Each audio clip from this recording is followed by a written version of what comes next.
This is the Rich Dad Radio Show, the good news and bad news about money. Here's Robert Kiyosaki. Hello, Robert Kiyosaki, the Rich Dad Radio Show, the good news and bad news about money. And today's a very important show because it's about crypto. And the older I get, I go, the more I don't know. And crypto is taking over the world. And I was just on my phone to my gold and silver dealer. And I still own gold and silver, and I bought a lot of crypto. But it's a very important subject that we need to be aware of.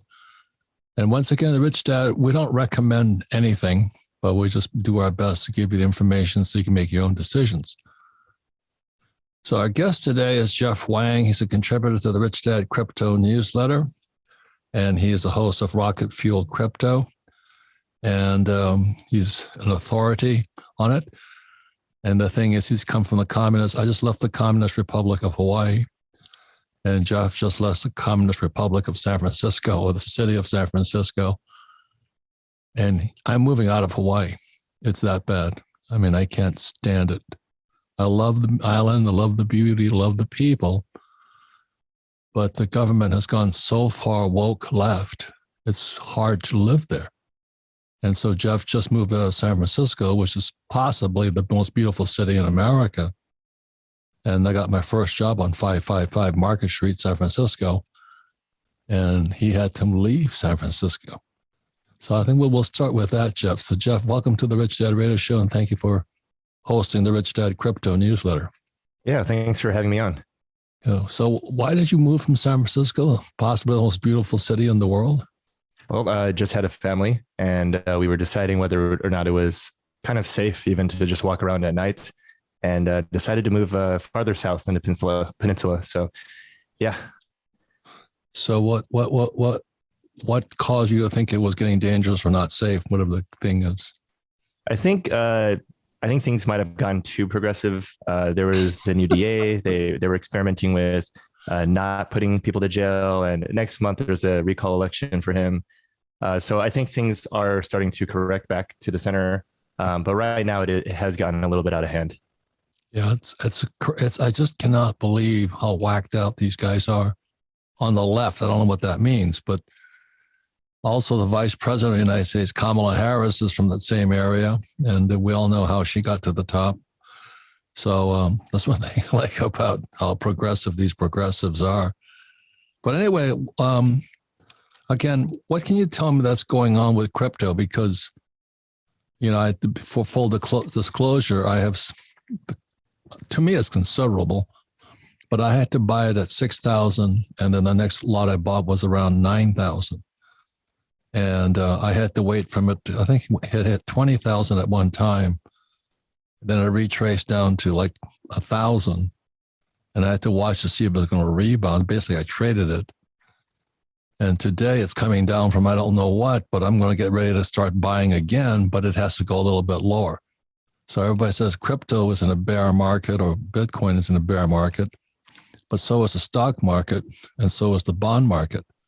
That's why this Rich Dad's Radio Show is a very important show to figure out what is going on in the marketplace. So why is Bitcoin in a bear market? You know, it's funny. Crypto over the years has gotten closer and closer to being extremely correlated with the stock market, and particularly growth stocks. So if you look at NASDAQ, it's down 21% year to date. Bitcoin's actually outperformed that. It's only down 17% year to date. Although if you look at like S&P 500, it's actually not, it's not outperforming that. It's only down 13%, right? So even though stock markets and crypto are in a bear market, you can see crypto is very tightly correlated with like the tech stocks. Correct. And, you know, I don't know anything about it, so that's why thank you for writing the Rich Dad Crypto newsletter. The other question I have as a guy who knows nothing about this field, except I have a lot of money in it, how come there's so many thousands of cryptos? One thing that's happening over the past 2 years is a rebranding of crypto. So instead of thinking of it as just a form of currency, people are thinking of it as a platform to create apps, to run different membership like companies on even. And that whole umbrella is called Web3. So if you think about Web 2 is kind of like you can interact with the website, right? Web 3 is like the platform is public and anybody can develop on it and anybody can interact with it. So think of it, all these cryptocurrencies as representations of like a public computer that people can go and visit and carry themselves and their identities to each of these different public computers. So it's a little bit high level, but I'll stop there. Yeah, it kind of reminds me of what we call the .com era. You know, back around 2000, everybody had a .com company. You know, it was just this .com and that .com, and everybody was chasing these .com companies, and it all came crashing down. So do you think that's going to happen to all these new crypto coins or whatever they are? I think crypto will continue to remain correlated with growth stocks, but there are so many funds being raised and so many billions of dollars waiting on the sidelines to fund innovation in the space. So if you bring enough smart people and you bring enough money to any category, you're going to see some really good things come out of it. And obviously the hard part is keeping up to date with the rapidly changing environment. I mean, over the last year, we've seen like 3 bull and bear market cycles with different innovations coming out and then kind of fading back. But there are a lot of promising things that have come out that are actually actively being used. And the big difference this time is there is a connection to the real world. So there's 2 things that are something I want to talk about. One is the off ramps and on ramps. So actually using the crypto you use, right, to swipe a card to earn interest on it. You can, like, for example, borrow money against getting a car loan, then depositing it into crypto, earning an interest rate on a stable coin, and then getting a free car, essentially, because the rate of return of the interest is greater than the monthly payments you need for the car. So these are things that you teach, but in different formats. You buy a home, you get rental income, and eventually you pay off the home, right? So these are like things that are happening in the real world are getting digital representations on in crypto, and that's called DeFi, or decentralized finance. I understand, but the question was how many will survive in the next 10 years? Or will there be right more? now, there's a big difference because there's stable coins. Stable coins have wildly propagated throughout crypto now, and these are just $1 coins, right? They don't change in value. So now there's a safe haven to park your money where it won't go against market forces, and yet you can still earn interest on it. Wait a minute. How can you call it a safe haven? We don't even know what it is. A stable coin, there's multiple ways to do it, and some of them are safer than others. I understand. So how would you know that? There again, this is about like how much education you have in the space and how much you research each entity, right? Some stable coins are completely backed by the amount of coins they have. Some are algorithmically stable, right? They can burn and mint, and then the coins stay at $1. And of course, there are always situations where you have hacks or exploits, right? Jeff. The main thing to know is there are places to park money in crypto that are safe, that are not going to move against the market forces. Jeff, one of the reasons I have gold coins, and I mean real gold coins and real silver coins, is there's no counterparty risk. You know what I mean? They are the money. So when you say there's $1, somebody declares it $1 and all that, who's the counterparty? Is it the Wizard of Oz? Again, this is very technical, but there are ways to maintain the stability of a coin pegged against any other asset. So how would you recommend somebody like me who can barely use a cell phone figure out who the counterparty is? Like I said, is it the Wizard or is it Joe Biden or Kamala? Well, right now, that's one of the biggest issues with crypto is it's really technical. Yeah. And people like you, it's very hard for you to get into crypto because there's so many steps. Like you don't want to open a crypto account on some random website and then move the coins to a wallet and then interact with a Web3 website, right? So there are different products coming out right now where it's as simple as sending a bank transaction and then it's all done for you. At tomocrypto.com, we're doing the same thing there. You just get a card, deposit money, and then you handle the crypto part on the side, right? So I think in the next year, you're going to see the simplification of the protocol versus like the real world. And that again, that's a huge difference than what it was like even a few months ago. A few months ago, people still have to go to Coinbase, they have to buy coins and send it to a wallet and then send it to a website, right? Those days are coming very close to an end. So don't you think there's a lot of smoke and mirror and BS floating around in there? No, not if you understand the technology. So you Because think, wait, this is the one. Will all the coins survive? no, 99% of the coins will probably be worthless, right? So there are very few coins that are actually building real assets and real value and actual product market fit. But all the other coins are just cash grabs, right? They're just copies and clones of each other. So it's very important to know which coins are the real life, like trying to do something for the world coins, and what are the like projects that are just there just to make money. Sounds like a lot of con job to me. That's why I could say, for the listeners out, there's a thing called counterparty risk. There's nobody else behind the gold coin. There's no Wizard of Oz and no smoking mirrors. The other thing I like about gold and silver coins is that, as you know, in this cyber warfare, if they knock out our electronic systems, coins disappear too. But if let's say the Russians fire up an EMP, EMF, one of those things, bombs go off, they knock out the grid. Gold and silver stays there. So that's kind of what I just want to give people the differences on this whole thing. And I still own quite a bit of Bitcoin and Ethereum. But I'm waiting for the price to come down before I buy more, take another position in both Bitcoin and Ethereum. I just want people to know that, to don't think, because I get promoted all the effing time. You got to get in on this one. Oh, you got to get in on that one. This one's going to go to the moon. I'm an old man. I've heard this bullshit so many times over all these years in real estate, stocks, and that's why we have the Rich Dad Radio Show. It's not to promote anything, but the idea of understanding what's good and what's bad about something.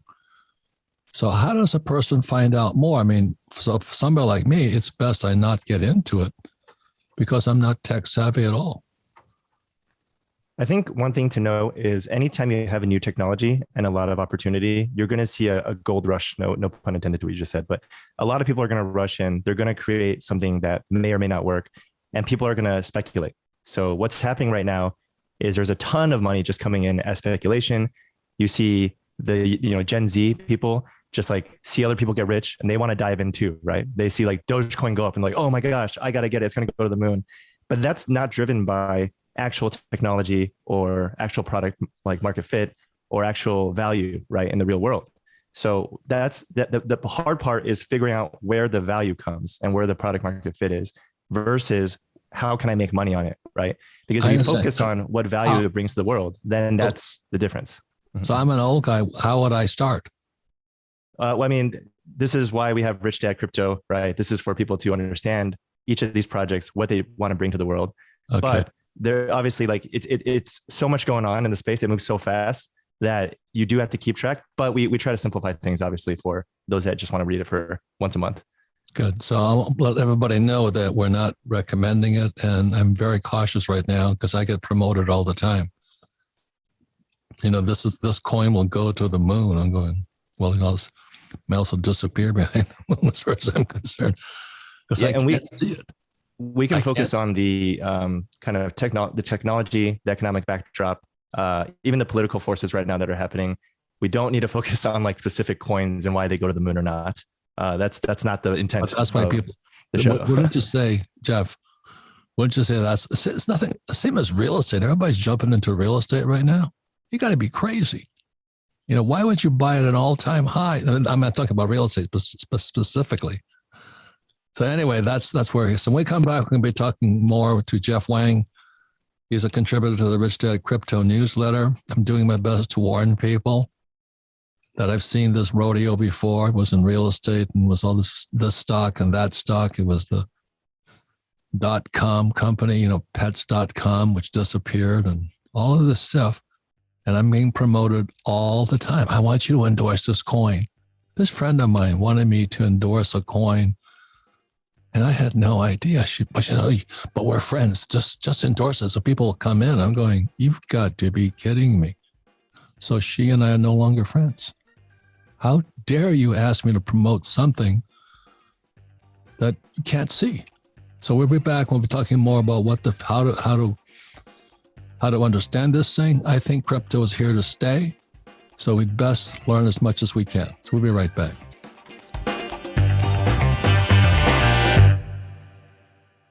This episode is brought to you by 8 Sleep. Good sleep is the ultimate game changer and nature's best medicine. Consistent good sleep can help reduce the likelihood of serious health issues, decrease the risk of heart disease, lower blood pressure, and even reduce the risk of Alzheimer's. Yet, still more than 30% of Americans struggle with sleep, and temperature is one of the main causes of poor sleep. In Arizona, where I live, it can get hot. However, now I'm falling asleep in record time, faster than I have before, all thanks to my 8 Sleep Pod Pro cover. The Pod Pro cover by 8 Sleep is the most advanced solution on the market for thermoregulation. It pairs dynamic cooling and heating with biometric tracking. You can add the cover to any mattress and start sleeping as cool as 55 degrees or as hot as 110. The temperature of the cover will adjust each side of the bed based on your sleep stages, biometrics, and bedroom temperature, reacting intelligently to create optimal sleeping environment. The result? 8 Sleep users fall asleep up to 32% faster, reduce sleep interruptions by 40%, and get overall more restful sleep. The Pod Pro cover by 8 Sleep is so popular, it has garnered attention from the CEOs, high performers such as the Olympic gold medalist Red Gerard, and top CrossFit athletes, including 2021 fitness man on earth Justin Medeiros. They're all powered by 8 Sleep to make the most of their workouts and recovery, because good sleep is the ultimate game changer. Go to 8sleep.com/richdad to check out the Pod Pro cover and save $150 off Pod Pro and Pod Pro cover at checkout. 8 Sleep ships to the USA, Canada, and the UK. Welcome back, Robert Kiyosaki, the Rich Dad Radio Show, the good news and bad news about money. Very important program today. We have Jeff Wang as a contributor to the Rich Dad Crypto newsletter. And we don't endorse anything. And I was just, one of the reasons I'm kind of hot on this subject is this friend of mine came and wanted me to endorse her coin because it's going to go to the moon. It's going to be the biggest thing ever. And I started, and when I challenged her, she goes, "But you're my friend. You have to endorse me." And I went, "You want me to set people up?" And that's what my concern is. So Jeff Wang is our contributor, but Jeff, you write for the Rich Dad Crypto newsletter. What does that, are we making recommendations there, or are you talking about what's going on in the crypto industry? We try to cover as much as possible. So there are a lot of individual projects, of course, that we talk about, but there are a lot of macro market forces that we have to explain as to why markets are moving the way they are. But we also get into details like NFTs and how to get involved with those. And obviously, that's a whole other segment, a whole other thing we could talk about in the future. But as different Web3 technologies come up, we bring them up. I get pitched on NFTs also. I'm going, you got to be kidding me. But that's the world we live in, and that's why we have the Rich Dad Radio Show, and that's why we have the Rich Dad Crypto newsletter. So can we talk about this guy Biden who I trust as far as nowhere? He's going to bring out central bank cryptocurrency or something like that. What do you know about that? Yeah, actually, the central bank digital currency, CBDCs, are kind of popping up all over the world. China was one of the first ones to do it. Mexico just proposed last week. They're going to have one in 3 years. So there are pros and cons to CBDCs. So the pros is actually, it's a better technology. It's instant settlement. You don't need to create banks. Actually, you actually can take banks out of the picture, which is kind of bad in some aspects too.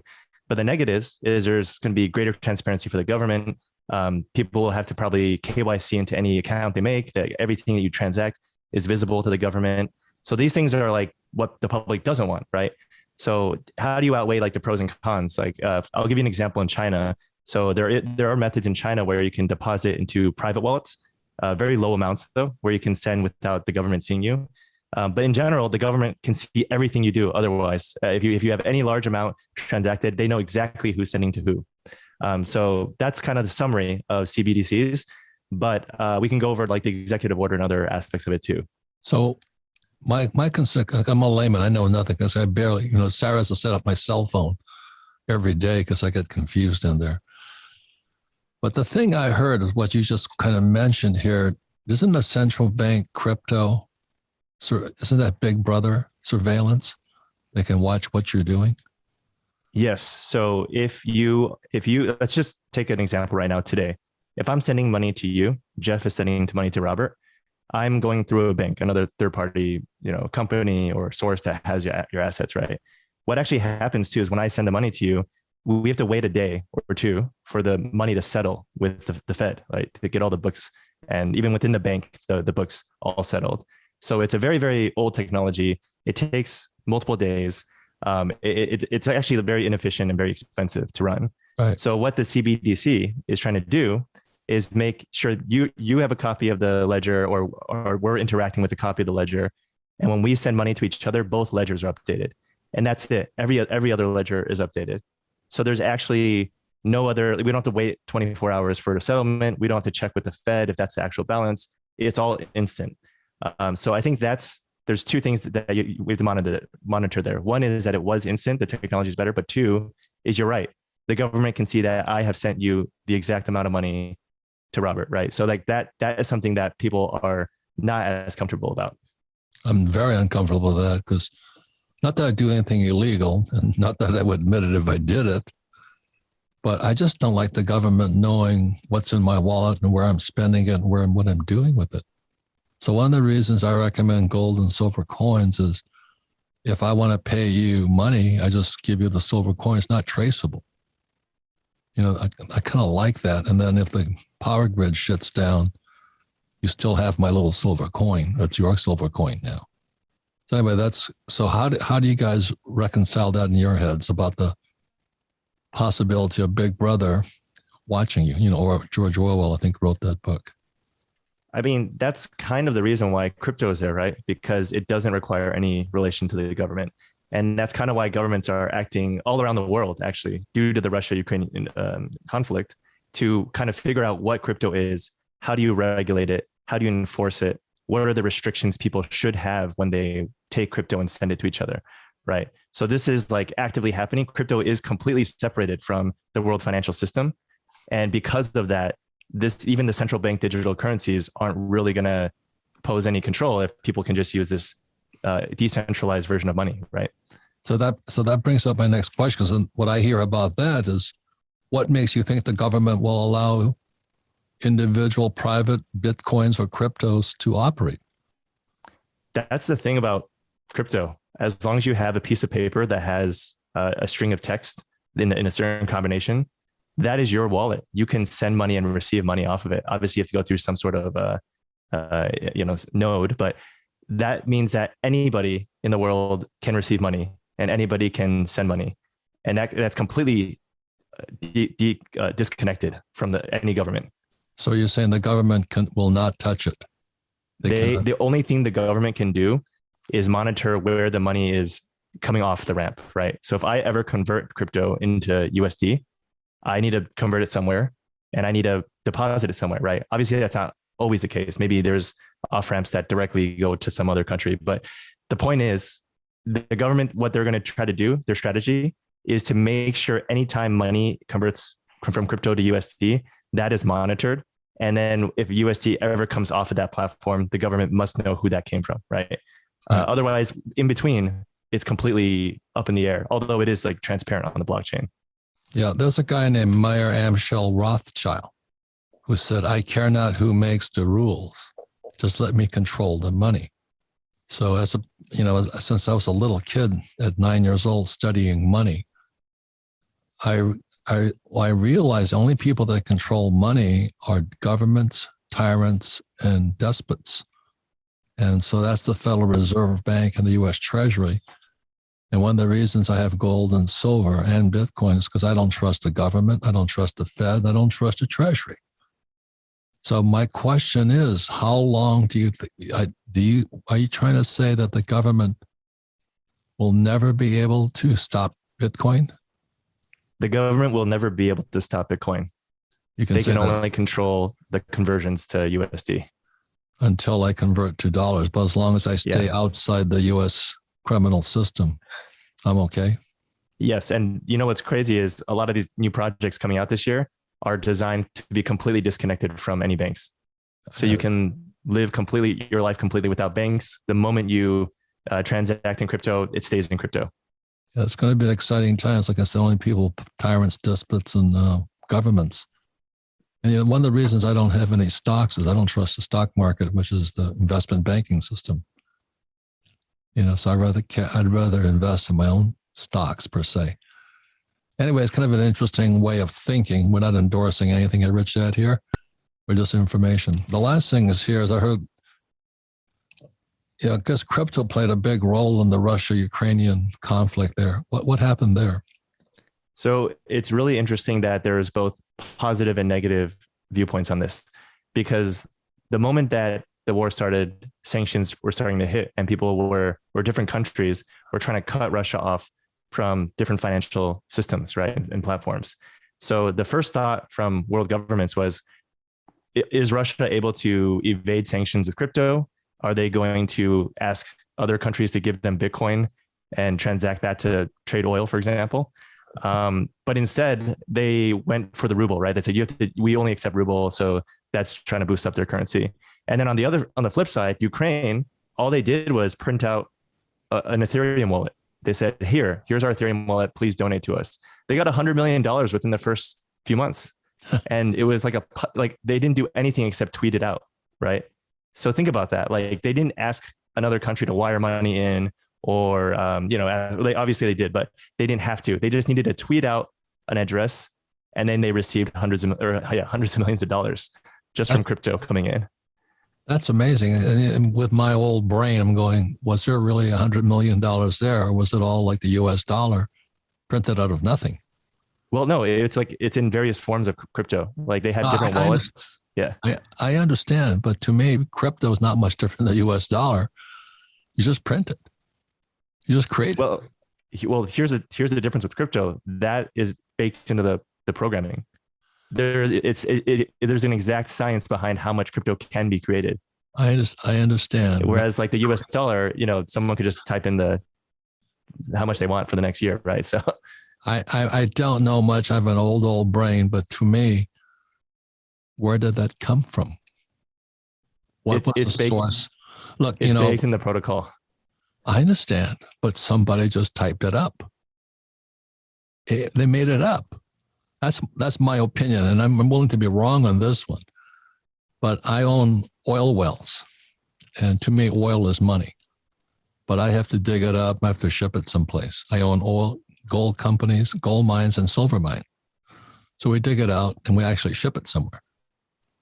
But hundreds of millions of crypto come in. Didn't it just come off a computer? No, so people personally had to send it. No, I understand. But how did they develop the coin to send, or the money to send? Where did it come from? Some people had to purchase it, or they've made it off of other transactions. But it's not minted out of thin air from nothing. There is a protocol that has a specific percentage of inflation. I understand. To me, Jeff, I'm glad you write for the Rich Dad Crypto newsletter, but the old guys like me go, this is more smoke and mirrors. This is more Wizard of Oz.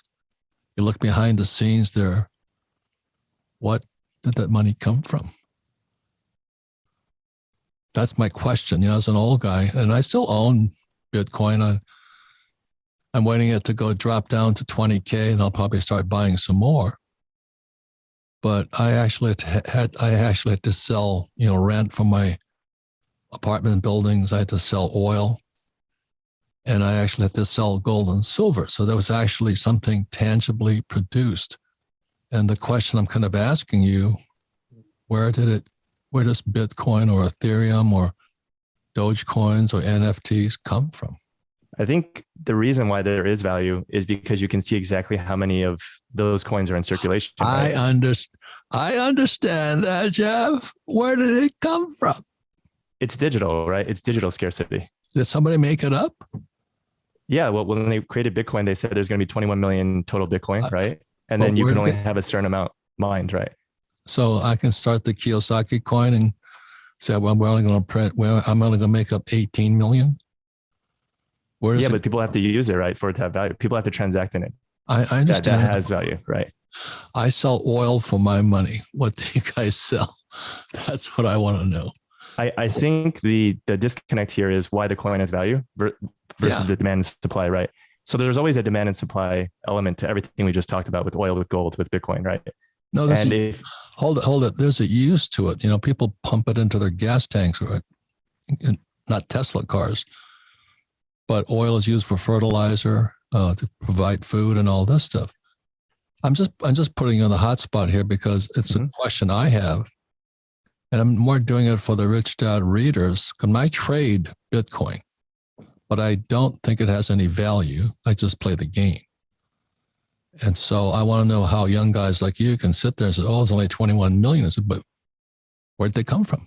I think that where it's come from is clear, right? It's just part of the protocol. But where it has value is actually the argument then, because it's simply a decentralized money, right? And then your question is, where is the value of decentralized money? But we just talked about how the government has complete oversight and they're going to create a central bank digital currency and they're going to control all our money, right? So there is value in some sort of decentralized money and decentralized computer, right? You can write apps on this as well. So I think that's where the disconnect is. I understand, like people are cleaning my office building right now. So I'm not going to pay them in crypto. I'm going to pay them in USD, but they're actually doing something for my business. Well, so the crypto can be swapped immediately into USD. So even if they get paid in crypto, it's the same. I think you guys really don't get it from the old guys like me are going. Like I say, I own several $1 million worth of Bitcoin and Ethereum. I still don't know where it came from, but I'm saying, what did somebody do for it? I think, it's even more crazy is the younger generation, Gen Z, puts value into game assets. So buying a costume for their character or buying a skin for a weapon, they pay hundreds and hundreds of dollars for that, right? So from my perspective, being a millennial, I'm wondering where is that? Why are they willing to pay that much money for those assets, right? Thank you. And that's starting a whole nother category in Web3, which is like the GameFi space. I'd like to ask you, if you're going to write the next Rich Dad Crypto, if you could kind of put that in there, where's the tangible value? That's kind of my question. I trade this stuff. Like, I think that US dollar is fake as hell. I just think it's a piece of crap. That's why I own gold and silver. I'd rather have something tangible. And I'd rather have oil, and I'd rather have fertilizer because they do something. I'd rather pay somebody for their labor because they've done something. All right, I'll give one last attempt, and this is the more technical answer that I was trying to avoid. But coins like Bitcoin, you use to pay fees on the platform. Coins like Ethereum, you use as gas to deploy contracts and to also pay fees for transactions. So every time data is written onto the platform, it requires the asset of the cryptocurrency itself. So that's where the initial value comes from. Now, when you talk about where does the dollar come from, that's just the supply and demand of people that are willing to buy it off the crypto exchange. That's a different demand, right? The demand that comes from me using the platform and writing code on the platform and running apps on the platform is a separate currency, right? But it is the same currency. The US dollar comes from debt. It's printed. I mean, it's just basically doesn't exist. That's why all these years, that's why the Rich Dad Company was formed and all that. And people don't know what the US dollar is. It's called the fractional reserve system. I put in a dollar's savings in a bank, and the bank can lend out 10. That's where dollars come from. It's on debt. And then there's guys like Dave Ramsey who say live debt free. And there's people like Rich Dad who say there's good debt and bad debt. And you have to know how to use debt to acquire assets. So we're actually converting something that is printed out of nothing, the dollar, to create assets like real estate or gold or silver or oil. So that's kind of my old man's logic. But anyway, I appreciate the discussion, and keep up. Please write something about that for the old guys like me and the Rich Dad Crypto newsletter, because it drives me a little wacky. And I'm happy you guys are doing it. I'm happy I became a millionaire with Bitcoin and Ethereum. I still don't know where it came from. So we come back, Jeff. So thank you very much. Final words. How can people get more information from you? What else do you do? You can go to the Rich Dad newsletter if you are still curious about where actual crypto usage is and where the value comes from. You can go to tomocrypto.com to kind of wait list for the Tomo card, where you can actually spend crypto. And I'm a GP at Lunatic Capital. So if you're a startup looking for funding and you have any ideas to run off me, you can contact me there as well. So lots of jobs, just fully involved in the space right now. Good. Well, thank you for writing for the Rich Dad Crypto newsletter. I appreciate it. And, as most of the listeners know, I give everybody a hard time here at Rich Dad because that's our job. So thanks very much, Jeff. Keep up the great work. Thank you. Thanks. And we come back, we'll final wrap up with Sarah. We'll be right back.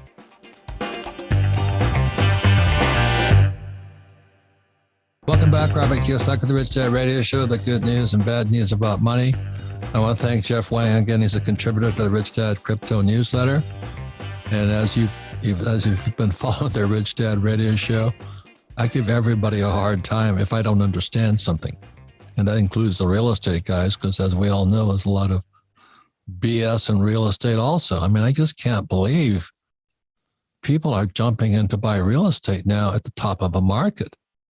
Just talking to this person, going, yeah, I'm getting into real estate. I said, why don't you just climb on the Titanic? But being an old guy gives me the opportunity to look back upon time and see the ebbs and flows, the coming and going. And I remember when the .com came out, there was pets.com and all that stuff. I'm going, what happened to them? So anyway, that's why I have the Rich Dad Radio Show. We sell nothing, we recommend nothing, but we give everybody as hard a chance to explain their point of view as best they can. So you can listen to the Rich Dad Radio program anytime, anywhere on iTunes, Android, and YouTube. Please leave us a review. All of our programs are archived at richdad.com. We archive it so that you can listen to us again, because you listen to this program again, you'll pick up a little bit more. But more importantly, you can share this program with your friends. So go to richdadradio.com, listen to this program again, and then get into a discussion. So that's why we have Rich Dad. We're a purely educational company. We don't recommend a damn thing. So Sarah, what did you think? Well, you call it giving him a hard time, but I really think, he represents the brand. He represents Rich Dad. He's front facing to a lot of our crypto customers. So Right. Here's the thing.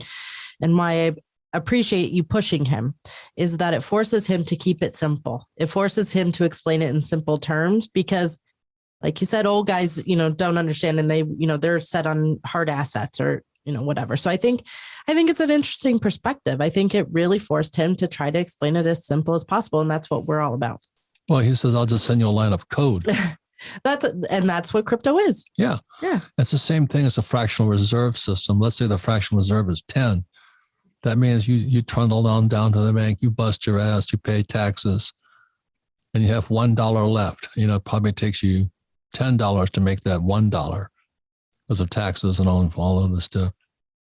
You deposit your dollar in the bank, your trusty bank, and they lend it out 10 times. Right. So where did the other $9 come from? Thin air. Yeah. Yeah. Thin air. As a little kid, I'd sit there and go, oh my God. Yeah. Oh my God. This is magic. This is the Wizard of Oz stuff. Yeah. And so that's why when I met my Rich Dad, he says, only stupid people save money. Mm-hmm. You're supposed to use debt. And I went, and that fried my brain. Right. And then if you look at the tax law, when I borrow, let's say I borrow $1 million, I don't have to pay any tax on that money. Right. If I make $1 million, I'm a doctor, I'll pay $600,000 in taxes. So, Dave Ramsey is a friend of mine, but he says live debt free. I'm going, why? And the reason we have the Rich Dad Radio Show and all of our programs, you can ask yourself that question. So what I do is I borrow $1 million, I buy a $5 million, let's say, apartment house, and I get tax breaks for it. I pay no taxes at all on my income. It's all smoke and mirrors. It's all Wizard of Oz stuff. What else do you think, sir? Because you just became a real estate investor, right? Yeah. And for that purpose, for tax purposes. And you're learning a lot? Oh, it's the worst education you could have ever imagined. I think I should have gone to college, and it's hard. And paid taxes. It is not for the faint of heart. No. You have to work your ass off. You have to study a ton. I've learned more about zoning codes and, stupid rules that you don't think about when you buy a house. Right. Yeah. But the good news is you can now pay less taxes. That was the only goal. Yeah. But those are the questions that if you're a professional investor, those are the questions you should ask. Right. So anyway, thank you all for listening to the Rich Dad Radio Show. And we'll talk, thanks to Jeff Wang. Check out the Rich Dad Crypto newsletter. Thank you very much.